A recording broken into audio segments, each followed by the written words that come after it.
Happy heresies and welcome to the desert of the real. Welcome to Aeon Byte and apologies. We had a few tech archons, scheduling archons, but we are here. We have arrived. My name is Miguel Connor and I am your Pompatus of Gnosis. And I hope you enjoyed that introduction for those of you watching on video. And just a little recap for those of you on audio because it's relevant today. In fact, the figure that we'll be discussing today might have to be added to that group. It might have to come to number one after, because our guest makes a very good case. But yes, the Gnostics were notorious for women leaders that were founders of their movements, gospels, spirituality. Some of them include Salome, disciple of Jesus. She appears in the Gospel of the Egyptians. She's the founder of the Carpocratian sect. Marcellina, founder of the Carpocratian Church in Rome, taught egalitarianism and swam in an ocean full of men in Rome. Helen, of course, the consort of Simon Magus, one of the 30 disciples of John the Baptist, priestess of the moon and founder of her own movement. Miriam, according to the Mandeans themselves, she is the founder of the Mandean religion, first century Jerusalem. Mary Magdalene, I don't have to say anything, leader, main disciple of Christ. Miriam, disciple of James the Just and founder of the Serpent Nascenes. Mary the Jewish, one of the founders of Western alchemy. And we all know that alchemy and Gnosticism and Hermeticism started in the same area. But again, we're going to discuss another figure, again, which is amazing. And for this, it is an honor to have back Marguerite Rigoglioso to discuss her new book, The Secret Life of Mother Mary. Welcome back, Marguerite, and great to have you. Thank you so much, Miguel. That video montage gave me chills. It was so incredibly moving because I really have not heard of most of those people specifically. And that's very powerful. Oh, well, thank you. And there's more. There's one I'm going to mention because your scholarship just like, oh my God, ideas were floating in my head. And we certainly want to discuss some of your insights that relate to what I've found. And with us too, we've got the Moondog Vance. Vance, how are you doing? Yeah, I'm fine. This is a topic that I especially love, the female aspects of spirituality. And it just occurred to me when I was watching the intro and so forth that there's a plus side to the fact that women historically weren't involved in the worldly leadership, the patriarchies, because they were free to practice their spirituality outside the restrictions of dogma and religion. So that might explain why all the wonderful things that female spiritual people have contributed to the world. Indeed, indeed. Good point. And we'll certainly share with this. So, yes, Marguerite, it was great to have you back to discuss your last book, The Mystery Tradition of Miraculous Conception. So tell us, is this book for the audience, is this a sequel, an extension? It's also a very personal book too. This, I would say, is the fruition of the previous book. That Mystery Tradition of Miraculous Conception was just telling us about Mother Mary as a divine birth priestess, going through her conception by her mother, her infancy, her upbringing, and how it is that she became this divine birth priestess. Now, this new book, The Secret Life of Mother Mary, is some of that, but everything else in her life. Who she was, who she is, and who she shall be through all of us, essentially. Indeed, yes. There's definitely a huge expansion because you go into so many more apocryphal texts, church traditions, and you, again, put it all together. And for the audience who might not be familiar, basically, and please correct me if I'm wrong, I don't want to be mansplaining, as they say, but basically, Mary was part of an ancient tradition of priestesses who employed parthenogenesis with complete discipline to be able to give birth without a spouse. And they basically gave birth to women, and Mary sort of broke the mold and gave birth to a male, which means this figure would be a savior figure, an enlightened person. She lived at the temple, her mother Anne practiced this, And Yes. the temple was just a place of discipline. Like you said, she danced, her feet couldn't touch the floor. I mean, basically, is that a decent recap, or what am I missing? Yes, yes, very much so. Okay, great, great. And this was based on the infant Gospel of James, basically. Yes. This The book is sort Infancy of a Gospel of infant James, which story. originally was called the Birth of Mary, and there we go with scholars even disappearing the names of the women. you know, I mean, E- okay. Exactly. So in this book, you start out with how Mary, well, you had a relationship with Mary. Sometimes you were trying to get away with her. Sometimes you were trying to, you came to a different place. But how has Mary appeared in your life and helped your evolution? Well, like a lot of people, I grew up Catholic, and Mary was just not a very appealing figure in what I was brought up with. She was sort of disappeared in the background, made to be very passive, an eternal virgin, good girl. Um, it just wasn't a role model kind of energy for me. And so as the years progressed and I started, I always had a mystical bent. So I started going into spirituality in my 20s. And as I started exploring this, I got led into the goddess movement. And that led me right into Mary Magdalene. And then that led me right into Mother Mary in a whole different way. And I began understanding her as a high priestess who achieved her ascension and became one with the goddess. And then, over the last 10 years, I've been researching all these details of her life, which you can find in these suppressed Yeah. gospels and so forth.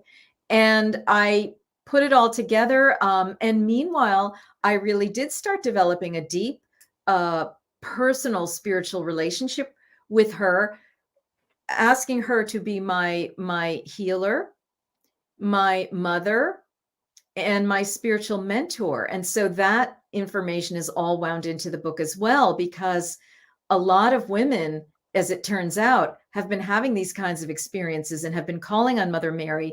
And I'm bowled over by the level of identification that a lot of readers are having with this. Come to find out, all these women around the world have been connected with her, whether they were brought up in a Christian tradition or not. It's extraordinary, Miguel, really. It is, and it shouldn't be surprised. I mean, Marian apparitions have been just increasing in the 20th century. And then from the stories of Fatima, I mean, she's warning us and she's telling us it's time to evolve or transform, or things are going to get rough. They're already getting rough. So Yeah. things are going to get worse. So we all need to transform. So what is her, I'm sorry, what were you going to say? I was going to say, what is her message for each woman, you would say?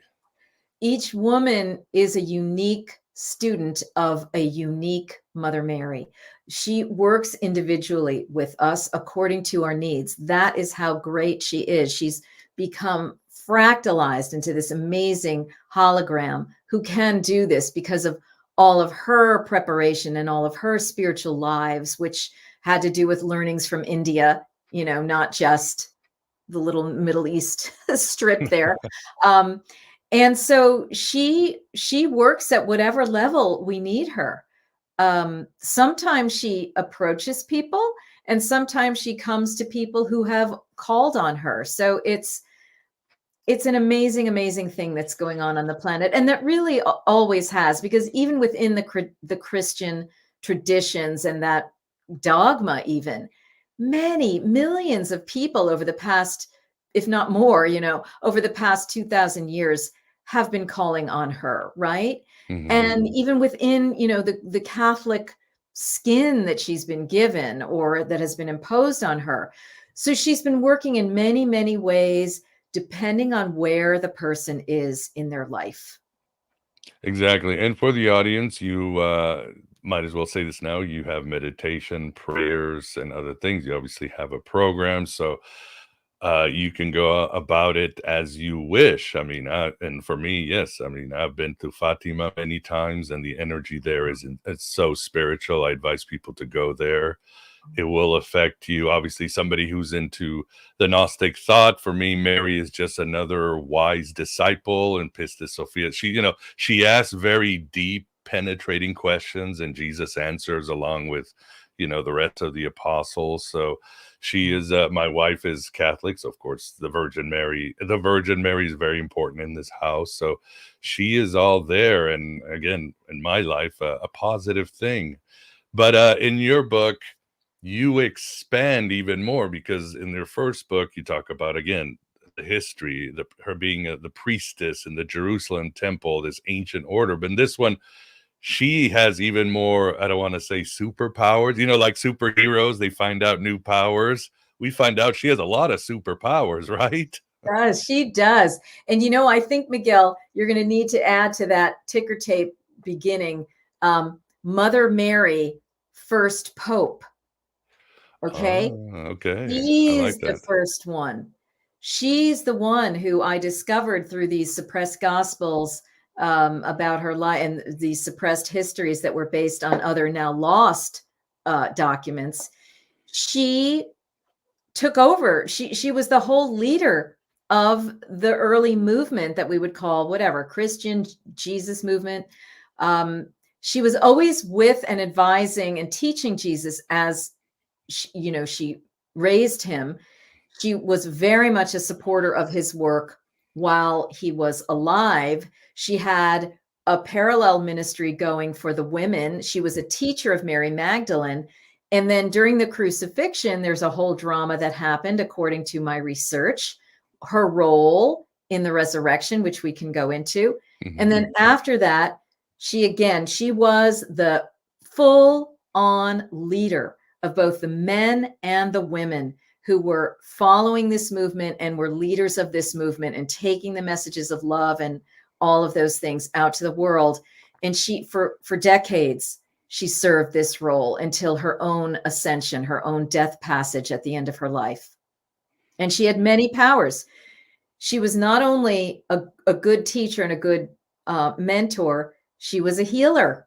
Mm-hmm. She could heal afflictions. She could remove negative entities. She was an exorcist. She carried the myrrh and the myrrh incense. So we are really starting to believe now that she and these other women helped people enter the altered states of consciousness that were necessary for them to have these Gnostic, or whatever you want to call it, mystery initiations. So there were many, many ways in which she was active. She was also a stepmother, Mm-hmm. and she was, just this amazing being on the planet. Yeah, for sure. And even when you talk about these things from India, it always struck me that Aristotle once said the Hebrews have learned everything from the Hindu Brahmins. And Right. it always struck out, and I said, well, Aristotle's never wrong. He's rarely wrong. He wasn't just like, drunk at a dinner table at a dinner party. If he said it, there is evidence that. And there apparently is evidence for Mother Mary, for Mary Magdalene, and Jesus all having gone back and forth to India at one time or another. That's remarkable, because there were sadhus that had codes and information that they needed. Even as elevated as they were on the earth, you still need memory triggers. You still need teachings to really help you open to your fullest level. And so they were always seeking those teachings. Indeed, and yeah, because you talk about some of the abilities that Mary had, Siddhic powers, Yes, Parakaya Pravesh, bringing the dead back to life, and that's how she was able to get Jesus back, right? that's right. That's right. They did 2 yogas while he was on the cross. One is called Atma Khandana yoga. Mm-hmm. Again, this is from India, right? Where he knew how to take most of his soul essence out of his body while this was happening, leave a little bit in there. And then he also knew how to work time. He did some time magic while this was happening. And then both he and Mary, because they mastered all of the elements, earth, air, fire, water, ether, they knew how to bring a dead body back to life. That is parakaya pravesh. Jesus demonstrated it with Lazarus, and Mother Mary demonstrated it with Jesus. And so, according to the late Hindu saint Sri Kaleshwar from India, who's written a book fascinating called The Real Life and Teachings of Jesus Christ, and writes all about this. And I basically quote him extensively in The Secret Life of Mother Mary. And Sri Kaleshwar claims to have had past life memory of being with this Holy Family during this time. He says that Mother Mary was able to use her yogic practices, such as the mantras and all of the conceptual understanding she had, the power she had developed in her womb, not only to give divine birth to Jesus, but to divinely rebirth him at the time of his crucifixion through this mantric practice, through this parakaya pravesh practice, through working with his atmakandana practice. And she literally took him on her lap, like Michelangelo has sculpted it in the Pietà, and she was able to resurrect him. Now, Sri Kaleshwar says this was body and soul, and that Jesus actually went to India after that with Mary Magdalene. Whether you hold that or not, I tend to hold that she resurrected his soul. She like consolidated his soul back. He went on to the other plane, and then he continued on his ministry and teachings from there. Whatever timeline you want to adhere to, it was she and her womb that really accomplished this resurrection in tandem with Jesus consciousness and what he was working at the time. Makes sense. And yeah, I mean, you also talk about in your book, since we're on this talk, about the womb chakra. Could you explain Yes, what that is, Marguerite? exactly. That there is not just a second chakra in our body, but there's a womb chakra that basically incorporates just below the navel, all the way downward in the pelvic region for the woman. And the man has an essence of it in this power point known as the Nada Bindu point in his own navel, under his own navel. And this holy womb chakra, which is, the 8th chakra of the body, if you will, can be cleared, cleansed, cultivated, and empowered to do miracle level healings. And, of the type that Mother Mary knew how to do, as well as all the way up to this level of resurrecting a body. So it really is an entire system that Sri Kaleshwar developed by collecting pieces of manuscripts from ancient palm leaves. And he had trunkloads of these, and he put it all together in what's called the Holy Womb Chakra system. I've learned this system. I've become certified to teach it. And it really is largely involving mantras, the sacred chant prayers in Sanskrit, and the use of yantras, or the sacred drawings or diagrams, so that you can tune your mind, because they are representations of reality, and you can work with reality through these two means. So he said that, women were the most powerful masters on the planet, and that Mother Mary was the most powerful master who ever walked the planet, even more so than Jesus, because of what she had accomplished in not only the lifetime we know her as Mother Mary, but Sri Kaleshwar said she had many incarnations to get to this place. Indeed, yeah. You even say in your book, the Steiner said that Isis and Mary were simply avatars of Sophia, the great That's mother. right. So That's right. And that Mother Mary was a reincarnation of Isis. So yeah, she's been going along in her lifetimes, perfecting until boom, she's Mother Mary. And then at her final ascension, she really becomes one with the goddess. yes, and I love how you were able to connect her ascension and her passing to the Gospel of Mary, because as many know, the Gospel of Mary talks about these levels, and you got to fight these archons or get through. That's So right. it's the same. It's almost the same map, right, or ritual. In a way, except the difference is that because Mother Mary had previously dealt with those energies, she didn't have tests at the thresholds. Mary Magdalene's document, which is wonderful, it's a roadmap for us in the Bardo, most of us. is talking about, like you're saying, how we have to, oh my gosh, remember what is the password? You know, like you have to say, I am worthy for this passage. No, I am not wrath. I am not murder. I am not what everything you're telling me. Mother Mary had already cleared all that from herself, so she didn't go through those Bardo steps. She went into the higher heavens.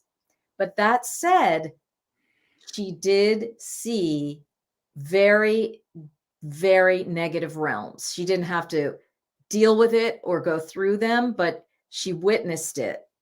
And so, you know, this is part of the ascension. You're seeing the heaven and the hell of it all. And this is documented. Which is the book? Just to be, is it the 6 books or Yes, that's the one that talks about her passing? Okay. Yep, the 6 books is one of the Dormition narratives, the one that talks about this process, her ritual to cross over to the higher realms. And it was the translation I'm using is by Wright, W-R-I-G-H-T.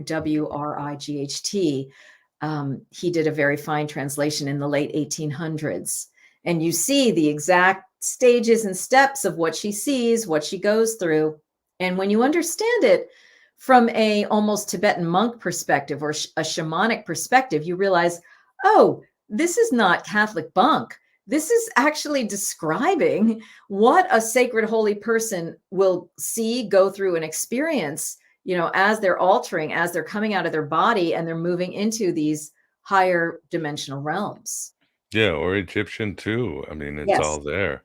And something I wanted to bring up, and it's probably important. I had my Gnostic conference a few weeks ago, and I was lucky to have Diana Kelly, who you know. Oh my God! Yeah, yes, she did. so you were that guy. Okay, fabulous. Yeah, and she did an incredible Sophianic ritual at the end, and when she put her hands on my head, the healing was just. I mean, she had the whole room of 50 people. Just the energy was incredible. But another guest, Ola Wolny, was talking about the power of women. And she said, look, and Ola has not had children. And she says that it's not just that we can give life in this world, but on an ethereal plane, we are the creators. That's our gift. We can create virtually new worlds. And of course, the Kabbalah agrees, right? The Shekinah creates the framework in the world to let Yahweh go and play and move things and separate but the woman can create complete worlds, and every human woman can do that on a different level, right? Yes, and that's why purifying and empowering the holy womb chakra through these practices is so important, because that's the foundation that allows you to do it. This is not the mental erector set version of creation. This is the womb Shakta universe version of creation. There you go. So yeah, so every woman has a destiny, and again can create entire new worlds, and that's time you take care of business. We need it. Well, that's what's happening right now. And you know, no, seriously though, men do have a big role in that too. I mean, they have, like you're saying, their own creator type of imprint, and then women do, and then we also work together. But there is a largeness to the sacred feminine that almost like incorporates, like if you're going to see the universe as a yin yang, where it's feminine, masculine within, the whole enchilada is actually more toward the feminine valence. Like it is a female geometry. It's a female creator. So the female contains the male female within it. So it's kind of a paradox. And even Sri Kaleshwar, when he talks about the origin of the divinities and the universe and everything, there are several versions of the origin story in the Hindu tradition.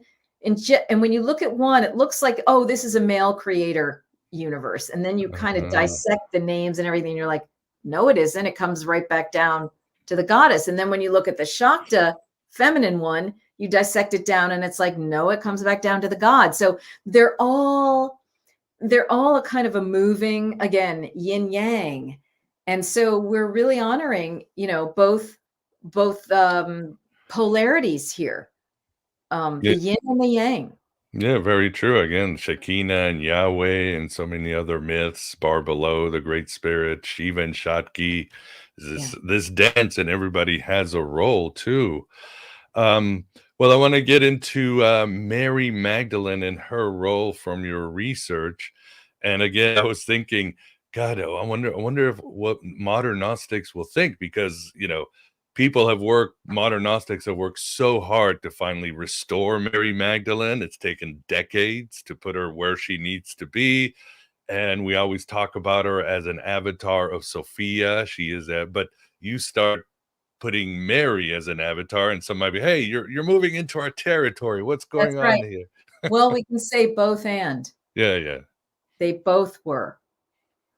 I think they both had things to learn from each other. I think that Mother Mary was the recognized senior elder of the entire group. That's fine because of what she had already accomplished in this lifetime, and she was already divinely born. Mary Magdalene was still kind of working it in this lifetime, but there's Gnostic evidence that she too achieved her ascension or some form. Jesus says, I am going to make you into the fullness of the fullness. In other words, Mhm. hey, sister, you're going up to the pleroma. You're on the elevator. But the human relationship between the Marys was, at least for a time, mentor-mentee, mother-in-law, daughter-in-law. But what I talk about in The Secret Life of Mother Mary is they really came to a kind of equality, because both of them and Mother Mary's sister always walked with Jesus. They were the three Marys. And we can also talk about why there are so many Marys or Mariamnes or Mariams, even in your opening montage. Really, yeah. And Because you it was a mentioned the Gospel priestess, of Philip. Yeah, please tell us why it so was many a priestess Marys. title, Yeah. But anyway, I mean, it's both and. They were both probably teachers and learners with each other. And we do want to finally honor this queen of all queens, Mother Mary. That is an important piece, something that needs to be restored, right, to the throne now, because without that, we can't quite get to her level, you see? So Mhm. that it's important that we are able to see these beings in their largest form, because that's our roadmap.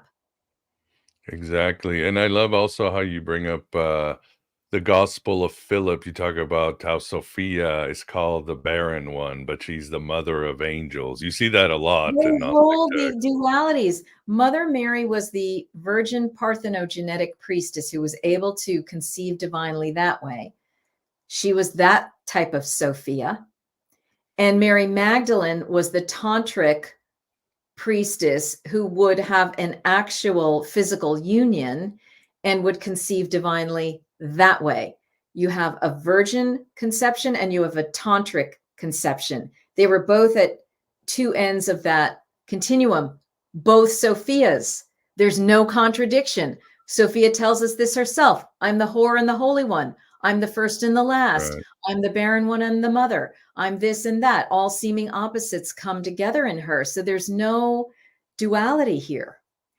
Very well. Yeah, quoting Thunder Perfect Mind. We Yeah, recently did a show. And of course, as you talk in your book, the Valentini, yeah, they always talked about there's a higher Sophia and then there's a lower one, the Akamoth, the more that's right. earthy darkness priestess.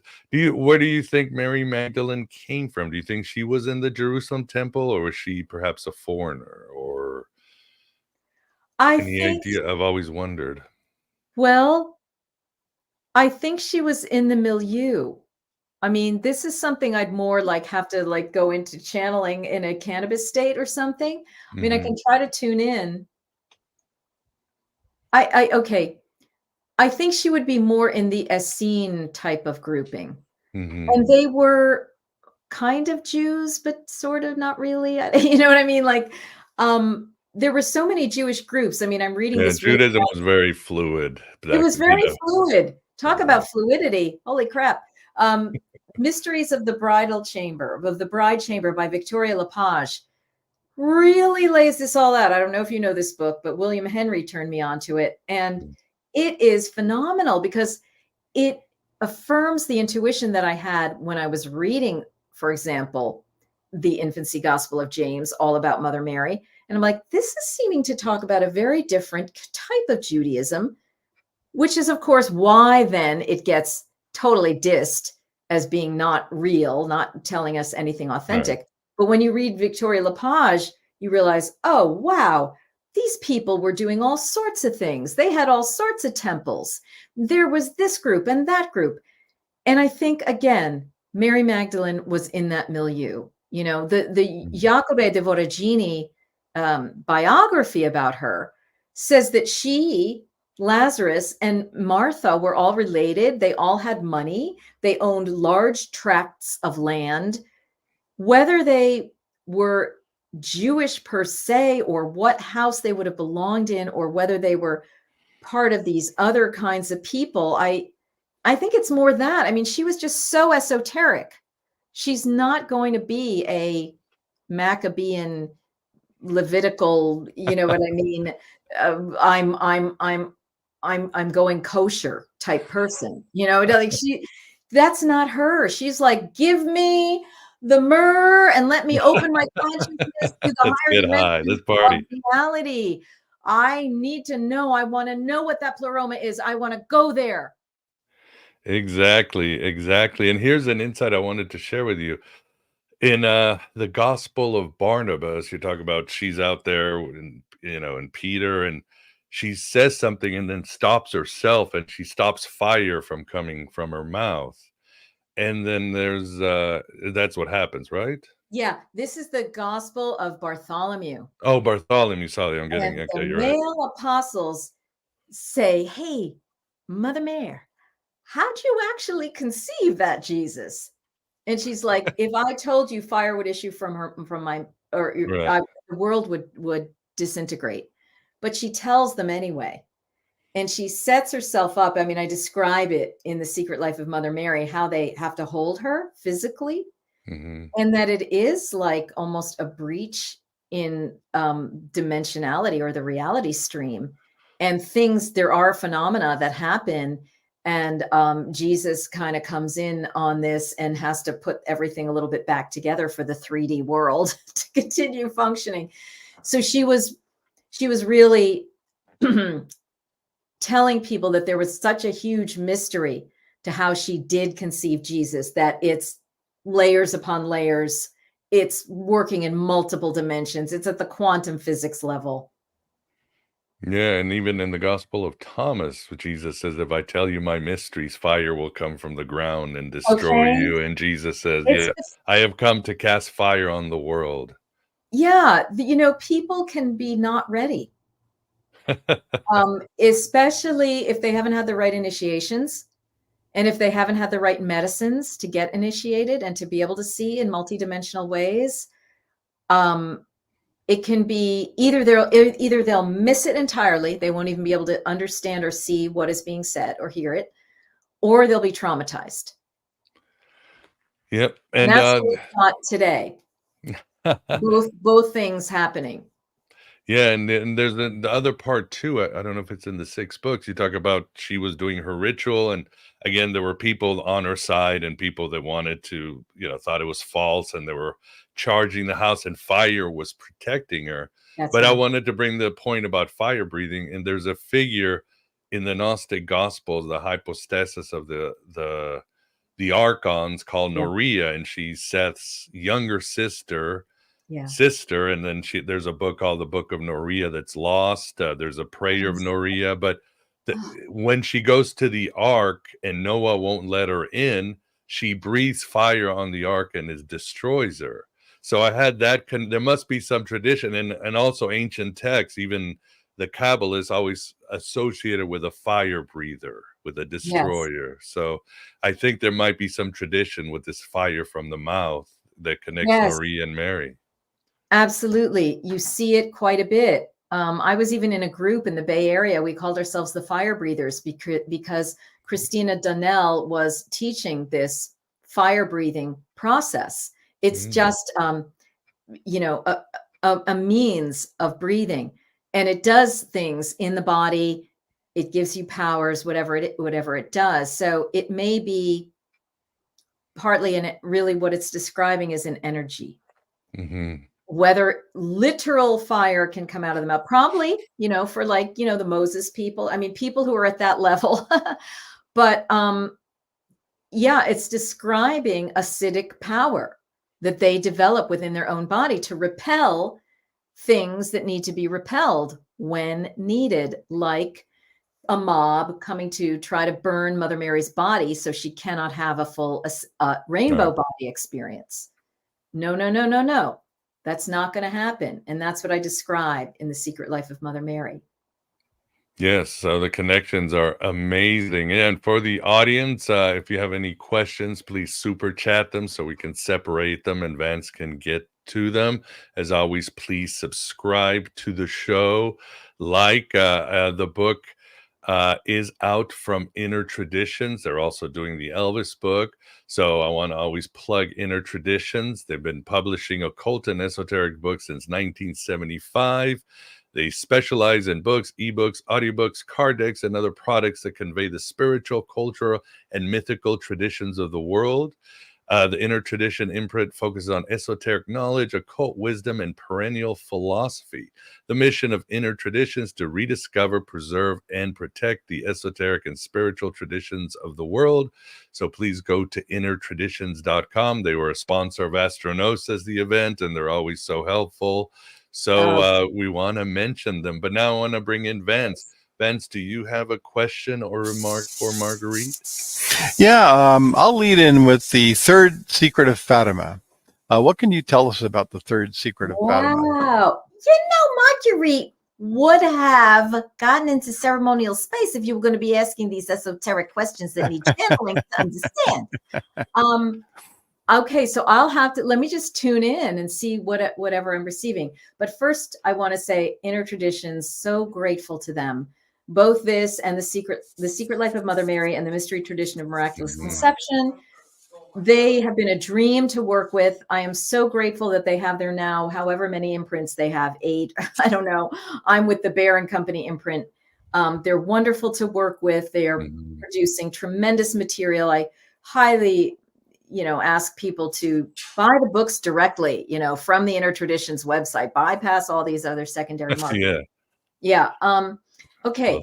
So the third message of Fatima, right? That the church wouldn't allow it to be said. What I get when I sense into it right now, I've never really done that, is that it was a little bit inconvenient for the church, whatever came through. And they're like, we don't exactly know how to handle this. We can't exactly spin it, in the way. Because these apparitions, first of all, they're pinned as being Mother Mary, but they are the stream of Sophia that Mother Mary is from. And people will just identify it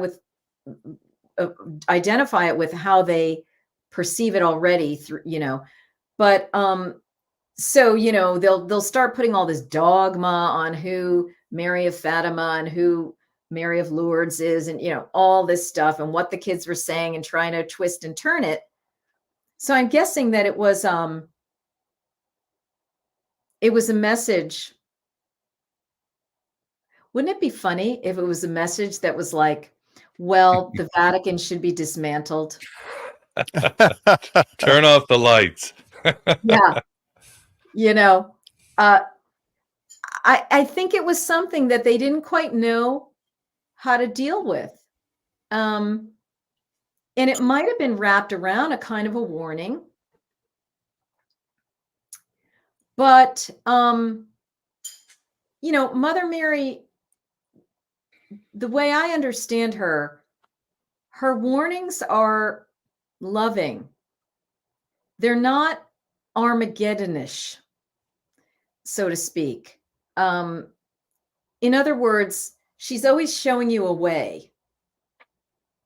So I don't know that it would have been anything like horrible, like the world's going to blow up, I just suspect that it was kind of a complex message that they couldn't exactly spin the way they wanted to, and they decided to leave it. That's my intuition about it. Okay. How's that? That's a good take on it. Yeah. I've always suspected that it was an indictment of the church as it's Itself, incarnated today, right? right? So what, Like like I'm saying, like yeah, Father Malachi Martin used to talk about. If you remember Father Malachi Martin. I Yeah, didn't the know gr- him. No. Oh, you ought to pick up. He's written some books about the internals of the Vatican and so forth. Oh, la la la. So Yeah, it's something maybe you might she, look maybe forward she to. said, stop child pedophiling or whatever. Yeah, I That mean, would be good advice. right? Something embarrassing. Okay. The other thing I was going to ask you about is over time, there are all the different apparitions, and so throughout history, we've had Isis and other, and Sophia, and Mother Mary, Mary Magdalene. Do you think there's some sort of unity between? Is there Yes. another super ultra dimensional Yes, being in back of all these? exactly what I'm saying. Like Bernadette Soubirous of Lourdes was called her the White Lady. Mm. She didn't call her Mother Mary until Yeah. like it got put on it. These female apparitions are part of the Sophianic dragon lineage that's also connected with the interdimensional realms of the Fae here on the earth. They're connected with high pleroma and Middle Earth. I mean, it's the same stream, which is why all the Marys are named Mary, because they are part of the same feminine healing, mentoring, awakening, priestesshood energy that is here for humanity. So very much all connected, I see. right? Interesting. Yeah, that I was going to ask you about why, for example, the apparition at Lourdes was not specifically identified as Mary, and you just Yeah, answered that. yeah, because it is Mary, it isn't Mary, it's this is a bigger thing. And that's what I'm starting to realize as I'm teaching. I have my Mary and Magdalene priestess training that's starting as of this filming on September 10th, Oh, wow. 2024. And I've got 62 women from 6 continents enrolled in this, and we're still doing it up to the last minute if people hear about it. But, it's all about, what does it mean to walk as a Mary? What does it mean to walk as a Magdalene? It's entering this stream that is already within us and just turning it on and understanding, what do we want to emphasize as a part of this walk? What qualities, what healing do we need to do? Where are we going with this? How are we awakening our consciousness, and how are we helping the planet with this? That's what this is all about. That's what I believe these Marys and these Magdalenes were always all about. And they've come numerous times. The timeline in which we know them as the sacred family, if you will, is just one of their incarnations. They were again tumbling in and in and in and in. And now they're here as a collective. There's so many women who identify with Magdalene and as Magdalene. Now, so many women who are identifying with Mary, with, as Mary. This is the second coming. Very true. And then again, there's so many others. Ellen, the concert of Simon Magus, Marceline. There's a whole bunch that have been just forgotten. Yeah. Mystery women. And it's so important to resurrect their names like you were doing at the beginning.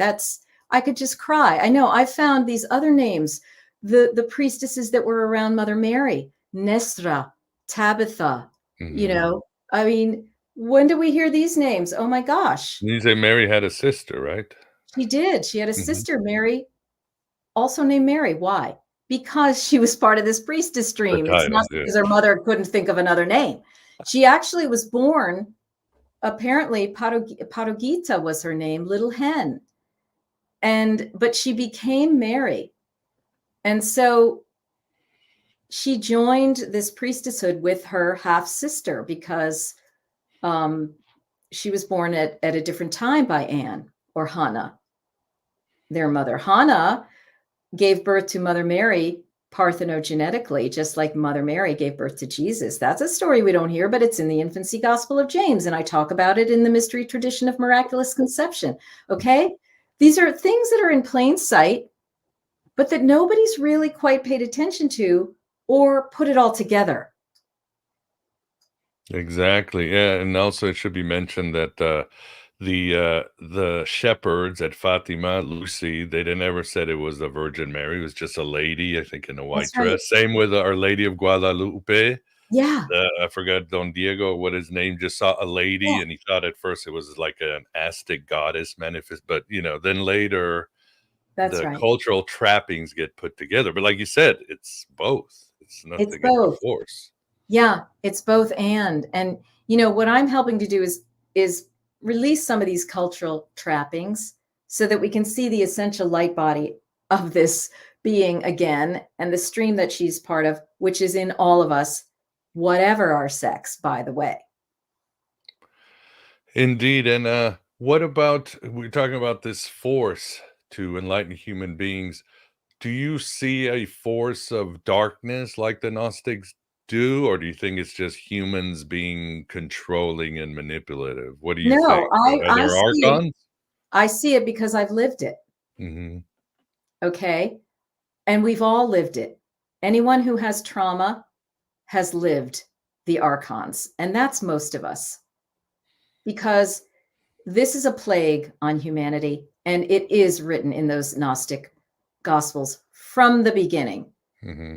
Get that book by Marvin Meyer, the Gnostic Bible, and read it through, and it's all in there. Thank goodness those documents were saved and found, because these people who came 2,000 years ago were dealing with the same issues that we're dealing with today. And they're like, wow, this is a big job.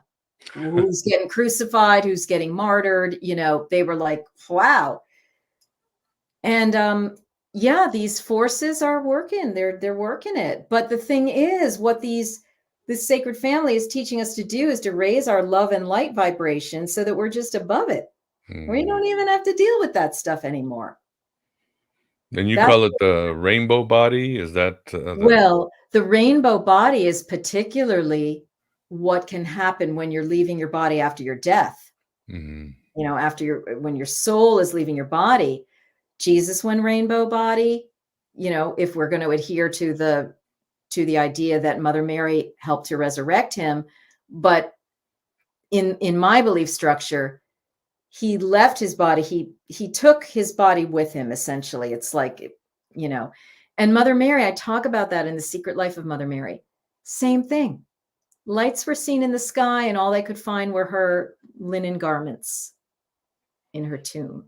Mhm. That is something that is commonly described among very high level adepts, monks, and so forth, as the rainbow body phenomenon, where rainbow lights are seen when the monk passes out of his body, and the body shrivels and shrivels away until there's only hair and nails. Now with Mother Mary, it wasn't even, she took everything. Mm. That's how high an adept she was. Yeah, indeed. But what do you teach in your course? And let me frame it this way. Yes, there is the journey after we leave, and the Egyptians, the Tibetans talk about it, but the Gnostics were like, we ain't gonna wait till we die. We want to take these astral flights that are That's exactly, and then the come point. back. Like, It's not, yeah, that's right. It's not just about at the hour of our death. It's about living now from a higher dimensional perspective and restoring Eden, new earth. Okay. Mhm. That's the whole point here. So that's what my training is all about, is to give people another rung of the spiral of tools and techniques for living and cultivating their love light body now, to shift their lives now, to become powerful healers and workers. And I'm doing it through the lens, the prism of the Marys, and what we know about them from the Gnostic sources and from our own inner sourcing of them, our own inner conversations. And I'm sure many who come to you want to know about the extraterrestrial angle, and I'm sure you can tie it in. I mean, Yeah. Fatima, some have said, it was like the biggest extraterrestrial visitation, the circle and all that. And it That's right. happens in history, like Teresa de Avila Most Yeah. people, you see paintings of little angels and she's going through her ecstasy, but she always described them as orbs, and Yeah. this could be spirits, this could be aliens, but you can work it where it works with extraterrestrials, right? Yes, because first of all, Mother Mary is part of the stream of the Pleiades, the seven sisters of the Pleiades, who are the Mhm. seven starseed mothers of human DNA, our skin, Right. our bones. She's the eighth Pleiadian sister, is what I've received in my oracle ceremonies, bringing in Jesus, where these others brought in other beings and seeded the human race, and then all that DNA went around. So we all have Pleiadian DNA. We all could have Jesus Magdalene DNA at this point. We don't know how far their lines have crossed. So if you look at it that way, you could say, all right, part of the Pleiadian mission, those are the positive ETs that have come to humanity. There's positive ETs in Andromeda and Sirius, even in Orion, but there's also negative energies that are going on, and some of these experimentations that have been on humans with the little beings that are drawn, and it's a really wide universe. There's so much going on, and these beings know all about it. Mother Mary is now one with Mother Divine, so she sees it all. This is all under her skirt, the gray aliens, as much as the high, tall, whatever Nordics or the Pleiadians. Okay, so what they're focused on, though, is like, okay, let's get these human people back into their angelic form, because they were robbed. That's what they're all about. And that's what the Gnostics talk about. It's the same mission now as then, but new rung of a spiral, because a heck of a lot more people in the world now are open on the levels that we're talking about and can have access than back then, when it was little enclaves and, so forth. Now, for all we know, no, maybe what can I should take that back, because like it's not always an evolution up. I mean, a lot of those indigenous peoples knew perfectly well, and they were very much connected with the mystery realm. So I don't want to make it look like, oh, they were so primitive back then. But what we're doing is we're just trying to restore the essence of our angelic nature. Yeah, I certainly would agree that it's so necessary. And just to recap, Mary is a title. Again, we talked about this before. A virgin has nothing to do with your personal life. It's a woman who's complete, is full of power. Isis was called a Sovereign. virgin. Yeah, that's it. Sovereign. So that's it. But you also mentioned fairies, real quick. Fairies, what would you say are fairies? You also have a wonderful section on the unicorn and Mary, which is Yes, that's a whole other thing. I really encourage people to read the book, because what I'm talking about is the realm of fifth dimensional reality, which is Mother Mary's realm. She dwells in nature. That's why all the flowers were named after her or her life events in the ancient medieval European world. She's very much connected with that realm of energy. The fairies, the she, various names that they're given. The unicorns are part of that Edenic realm. They are like the dragons, but they're close. They're very close to the earth plane. Many, many stories about them. And I talk about this in, one of the last chapters of the book, really resurrecting the unicorns now, and what this is all about, and how it's connected with sacred holy women. very true indeed. Yes. Yeah, you have to read it, people. It's all there. And I know we probably should wrap it up in the next 5 minutes. I know you have somewhere to go, but Vance, do you have any questions from you or the audience? I think the audience has there's some good spirited talks and everything, but no questions. Yeah, I don't see any either. But I was wondering, have you heard of any modern era miracles from India, such as Mother Mary and Jesus Yeah. learned from the masters back there? Yeah, I've heard of one woman. She's a Hindu saint, and I call her a saint, a holy woman named Divine Amma, not Amachi. Divine Amma, and she is or was, or I don't know, married to a Swami. And she claims that she divinely conceived her daughter, who's now in her 20s, going on 30s, for example. And I'm sure there are many, many. Sri Kaleshwar manifested many miracles. I'm sure there are many, many other male and female saints who have done and are doing and will be doing Siddhic, miraculous activities on the planet. Okay.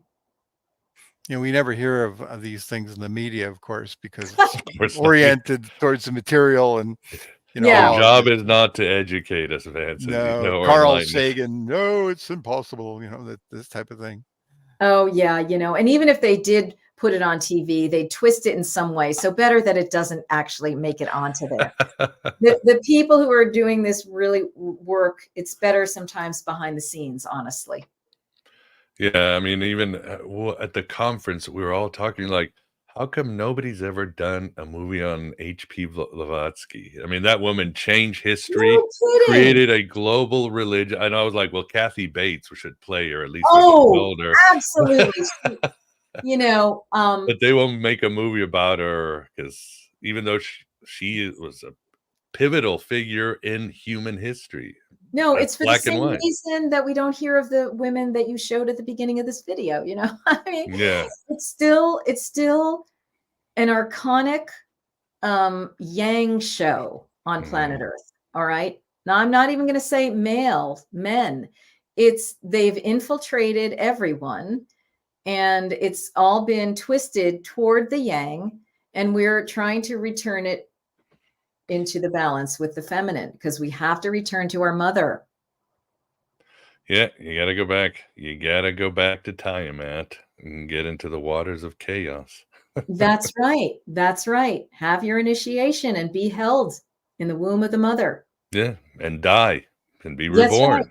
That's it. That's a formula. Die, be reborn. There are many ways to have that kind of experience while you are living. Yeah, I mean, the Gospel of Philip just says those who think we have to wait to die to resurrect are in error. You must resurrect while still in the flesh. Right there. That's so true, I believe. And I agree, yes. And for the audience, she has a wonderful Hail Mary prayer in her book, which is beautiful. The meditations, just the book will help you and give you a new perspective. And but tell the audience, Marguerite, about your program and your website, The Seven Sisters, and what can they expect? Yes, sure. And yes, the meditations you're referring to are freely available through the book. There's a link. They just have to go in and sign up for it. And there's a meditation that accompanies each chapter, and people are saying how deep they are, but I'm the founder of Seven Sisters Mystery School, sevensistersmysteryschool.com. And I founded that in 2012, and it's been going strong. I have many free offerings and on-demand offerings on my website. You can join our email list to be informed of what we're doing. As I said, we are presently enrolling in the last days, the Mary and Magdalene Priestess training. And I always have things coming up. I do online and in-person cacao ceremonies, and I have a retreat in the New York area, the October 11th, 2024 weekend, working with the Marys, the love vibration through cacao, which is one of those mind and heart opening superfoods. And so we will be experiencing, greater happiness and resilience and a new love set point through that. So there are many, many things in addition to the books that I've written and so forth. But go to sevensistersmysteryschool.com, SEVEN written out, and just take a look and have fun. Yes, and for the audience, of course, it's on the show notes right now. It will be on the show notes when you listen on audio. And check it out. Yeah, cacao. It must be up and coming. Remember, we had Gemma last week, Vance, and she was talking about her ritual. So good to see those plants coming up. And I'm sure Marguerite Mary used herbs and stuff for healing too, right? I feel very strongly, and I talk about that in the book. And myrrh, or some compound of it or with it, was one of the major, mind expanders that they used, these priestesses. Yeah, no doubt about it. Well, awesome. This has been a great conversation for an important Thank you. topic because, again, we're rounding the whole Gnostic ideology and bringing it to life, and it will make Yes. a difference in people's in their existences. It will bring individuation. So, Yeah. very excited. But I guess first, Vance, thanks for keeping us company. Oh, it's been a pleasure, Marguerite. It's been a pleasure meeting you here on I Am Bite Gnostic Radio. Thank you so much. And thank you, Miguel. What an amazing thing you're doing with this show, your conferences, and all the other things you're doing. Thank you Just for spreading bringing light. the mysteries to life. Well, you would say too, we all have a purpose. We all can be healers, magicians, broadcasters of the truth. Nobody is better than anybody. We're No, all no, no. We each have our unique universe to bring forth. That's how I exactly. see it. That's it. We gotta give it bring it out. What does the Gospel of Thomas say?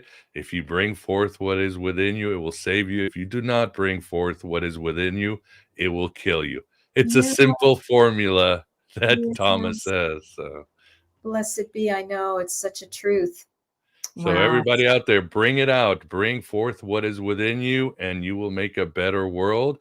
I don't know if your life's going to get easier because they will come after you, but you'll be fine. You will You'll stand be your ground. fine. You're above the fray. That's right. Exactly. Well, Oh, Marguerite, as always, thank you very much. For wow. the audience, thanks for being here on this Freya Day, Warrior Goddess. And yes, we got some shows next week. Very excited, but they will come. And everybody, yes, please have a good rest of your weekend and keep Oh, writing your own gospel, living your own myth.